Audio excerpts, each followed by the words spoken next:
Assalamualaikum warahmatullahi wabarakatuh. Waalaikumsalam warahmatullahi wabarakatuh. Sebelumnya perkenalkan, nama saya Kiki Alamsa dari program studi pendidikan geografi angkatan 2024. Hari ini saya mau wawancara ibu tentang kurikulum. Boleh perkenalan dulu? Oke, perkenalan, nama saya Putri Rahmawati. Saat ini mengampu pendidikan agama Islam di SMA Negeri 81 Jakarta. Oke, mungkin bisa mulai ya. Pertanyaan pertama. Menurut ibu, kurikulum merdeka itu kayak gimana sih bu? Efektif apa enggak untuk sekolah SD dan SMP? SMA. Ya. Langsung nanya efektivitas ya. Iya. Gitu. Jadi kalau kita lihat sebelumnya kurikulum merdeka kan baru di 81 khususnya ini baru 3 tahun. Secara umum udah 4 tahun gitu ya. Semenjak waktu itu menterinya Pak Nadiem Makarim. Di Kurmer ini sebenarnya kurikulum yang pengalihan tuh ketika di zaman Covid terus ke zaman sekarang.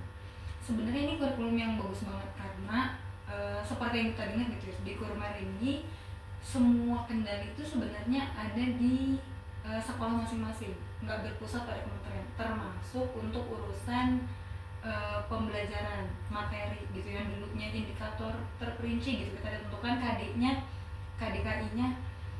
Tapi di kurikulum mereka ini kita cuma dikasih CP dan turunannya kita bisa menentukan sendiri sesuai dengan sekolah masing-masing. Itu kelebihannya. Jadi sebenarnya bisa disesuaikan dengan kebutuhan sekolah masing-masing. Tapi pada pelaksanaannya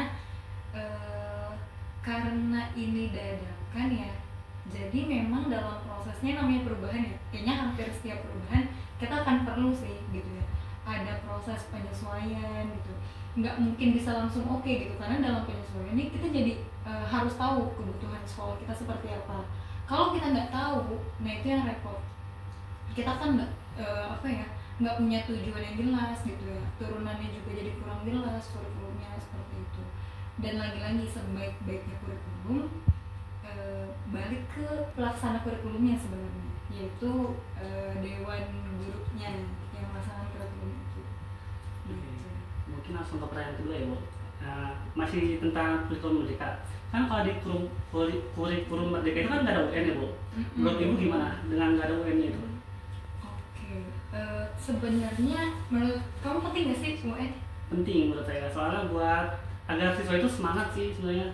Benar gitu ya. Jadi memang sebenarnya memang apa ya, satu mungkin ketika tujuan kita belajar kan memang bukan sekedar untuk ujian tulis ya. Yeah. Gitu. Jadi sebenarnya UN itu betul penting gitu, tapi bukan sebagai tujuan dalam kita belajar. Jadi belajar itu yang pertama, jangan dijadikan UN itu sebagai tujuan biar jadi semangat belajar sebenarnya. Karena kenapa? Kalau kita UN itu ditujukan sebagai semangat belajar gitu ya, setelah lulus UN ya udah gitu ya, karena tujuannya udah tercapai gitu sebenarnya. Kalau itu yang diterapkan memang kurang efektif.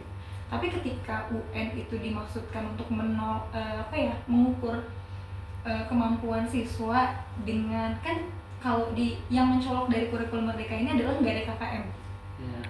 Mungkin teman-teman sering dengar gitu kalau di Kurma tuh udahlah nggak bakal nggak naik kelas, udahlah gitu bakal naik terus, udahlah bakal lulus gitu ya.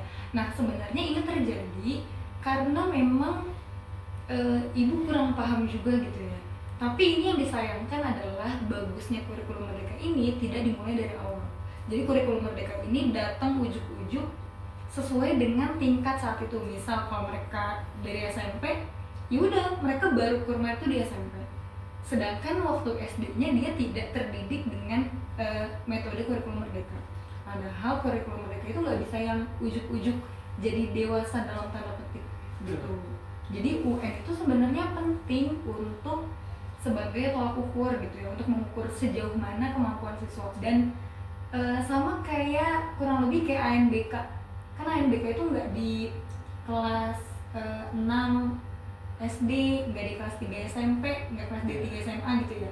Nah itu bisa pakai antisipasi itu, tapi tetap untuk berlaku untuk semua siswa.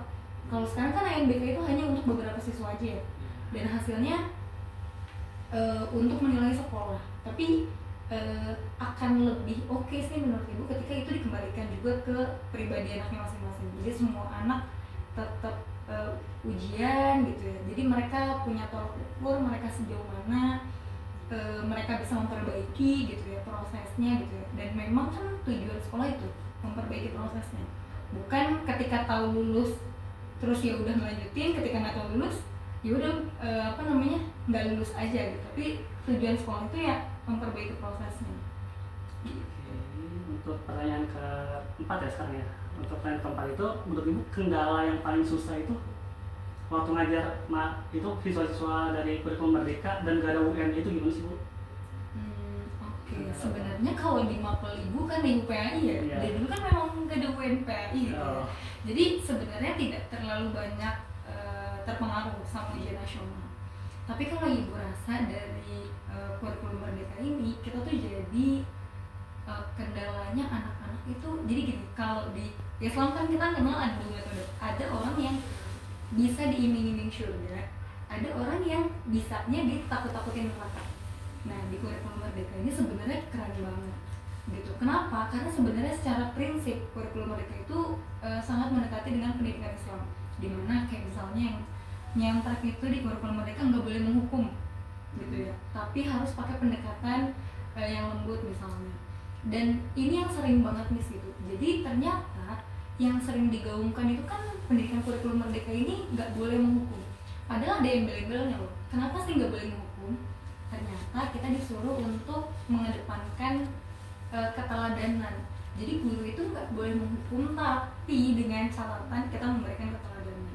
Nah, yang dalam pelaksanaannya seringkali nggak menghukumnya doang yang di highlight gitu ya, tapi keteladanannya malah ya kan merdeka, ya udah biarin aja muridnya merdeka, gurunya merdeka gitu. Jadi itu seringkali disalahartikan seperti itu. Kemudian yang kedua, di Kurmer ini sebenarnya kayak mungkin teman-teman pernah dengar segitiga restitusi nggak? Jadi kalau ada permasalahan kayak anak tuh diajak ngobrol, kamu misalnya apa ya, terlambat, kamu kenapa sih terlambat gitu, kayak misalnya ibu soalnya bangunnya kesiangan atau apa gitu ya. Sesederhana waktu itu pernah ada anak datang jam 10-an kayak gitu, pas ibu piket. Terus pas ibu tanya, kamu kenapa baru datang jam segini? Soalnya hujan bu. Oh gitu. Terus kalau hujan gimana? Kan harusnya di segitiga restitusi itu kita kayak mengorek dalam tanda kutip apa yang dia yakini gitu. Kayak terus kalau hujan gimana? Ya ditunggu bu sampai hujannya reda. Kamu nggak ada pikiran lain gitu selain nunggu hujan reda? Tapi kan kalau hujan reda jadinya kamu terlambat. Iya sih bu, tapi gimana bu hujan gitu. Jadi itu kenapa? Karena kurikulum mereka itu datangnya tiba-tiba di SMA gitu. Coba kalau waktu di SD gitu, dengan hal-hal kecil yang kita bisa ajarkan. Oh kalau hujan gitu, ini ada pilihan lain loh gitu. Kayak misalnya bisa pakai payung, bisa apa lagi, naik angkutan umum, mobil, pakai jas hujan dan lain sebagainya itu bisa ya gitu. Jadi memang kendala dari kurikulum Merdeka ada gap proses yang membuat kita tuh jadi yang harusnya nih di kurikulum SMA itu kita udah tinggal nguatin, kita jadi harus dari awal lagi harus menumbuhkan ternyata kayak tadi gitu, keyakinan yang harus kita perbaiki karena dia nggak dapet di SD atau SMP seperti itu. Mungkin ke pertanyaan yang terakhir bu, kan kalau di Indonesia kan kalau setiap ganti menteri kan ganti kurikulum. Menurut ibu itu pendapat ibu gimana? Sebenarnya ya ini PR banget. Awal mulai belajar tuh kayak wah ternyata jadi guru ribet banget nih ya gitu. Ibu tuh awal ingat banget semester waktu ibu awal tahun ngajar, ibu di swasta, ibu dengan pede aja gitu masuk kayak udah biasa aja. Terus pas diundang raker, terus bingung kenapa orang-orang udah beda bikin RPP kayak gitu, karena ibu nggak tahu di kalian gimana. Tapi yang ibu tahu waktu di kampus kita diajarin kita bikin RPP itu sesuai dengan bahasanya. Kita tuh ngeliat dulu di kelas itu kebutuhannya seperti apa. Nanti baru kita tuangin di RPP. Oh ternyata kurikulum kelas ini rancangannya seperti ini karena kita menyesuaikan anaknya. Lah ternyata ketika udah masuk dunia pendidikan di instansi, ternyata kita harus bikinnya RPP dulu, baru nanti kita terapkan di kelas. Kalaupun nanti di kelas nggak berhasil, baru kita cari cara yang lain gitu. Jadi memang terus ibu mikir, oh yaudah berarti ribetnya di awal doang. Ternyata kok ini kayaknya tiap tahun ada aja gitu. Dari ibu ini tahun kelima ngajar ya.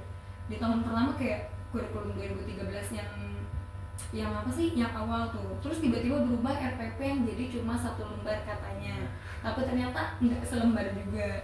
Terus tiba-tiba tahun selanjutnya berubah lagi jadi kurikulum yang benar-benar selembar banget tuh, COVID. Terus kemudian berubah lagi jadi kurmer gitu ya. Sebenarnya menurut ibu, karena kan dalam perubahan itu butuh proses ya. Kalau berlakunya itu cepet banget, kita tuh nggak pernah ada evaluasi yang kemarin gitu loh. Gitu. Sebenarnya kalau berubahnya dianalisis sesuai kebutuhan itu kan jauh lebih baik. Kayak misal UN, kenapa sih UN itu nggak diadain gitu? Karena di berita yang ibu dengar nih, karena banyak kecurangan di UN gitu. Karena banyak anak itu yang jadi bunuh diri gara-gara UN gitu. Nah harusnya kan sesederhana ini, agak ke politik tapi ini menurut ibu agak lucu nih.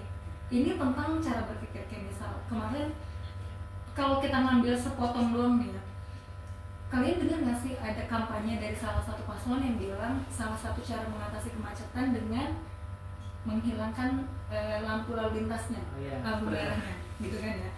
Kalau logikanya kayak gitu, oh gara-gara banyak yang melanggar aturan ya udah kita hapusin aja aturan, tercapai nggak tujuannya?